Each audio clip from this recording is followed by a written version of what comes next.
Hello అండి, నమస్తే. నేను బజ్జీ మిరపకాయలతో టమాటాలు వేసి కూర చేశానండి. చాలా ఈజీ ప్రాసెస్ అనమాట. హెల్దీ రెసిపీ కాబట్టి కొత్తగా వంటలు నేర్చుకునే వాళ్ళు కూడా ఈజీగా చేసేసుకోవచ్చండి.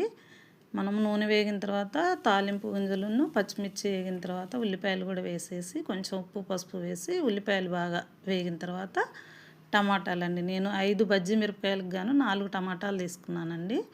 ఆ టమాటా ముక్కలు వేసి అవి మగ్గేలోపు మనం ఈ బజ్జీ మిరపకాయల్ని ఇలా వీడియోలో చూపించినట్టుగా ముక్కలు మరీ పెద్దవి కాకుండా మరీ చిన్నవి కాకుండా గింజలు ఉంచుకోవచ్చు అండి. కారం కావాలనుకున్న వాళ్ళు గింజలు ఉంచుకోవచ్చు, లేదా కారం తక్కువ తినేవాళ్ళు అయితే గింజలు తీసేయచ్చు.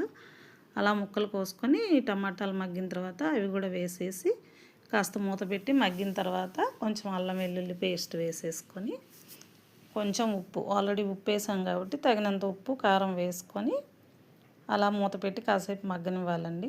కొంచెం దగ్గరగా అయిన తర్వాత కొంచెం జీలకర్ర పొడి ధనియాల పొడి వేసేసుకొని కొంచెం సేపు మగ్గిన తర్వాత కొత్తిమీర వేసుకోండి. చాలా సింపుల్ అండి. ఇష్టమైన వాళ్ళు పల్లి పొడి యాడ్ చేసుకోవచ్చు, అలాగే కొబ్బరి పొడి కూడా యాడ్ చేసుకోవచ్చు.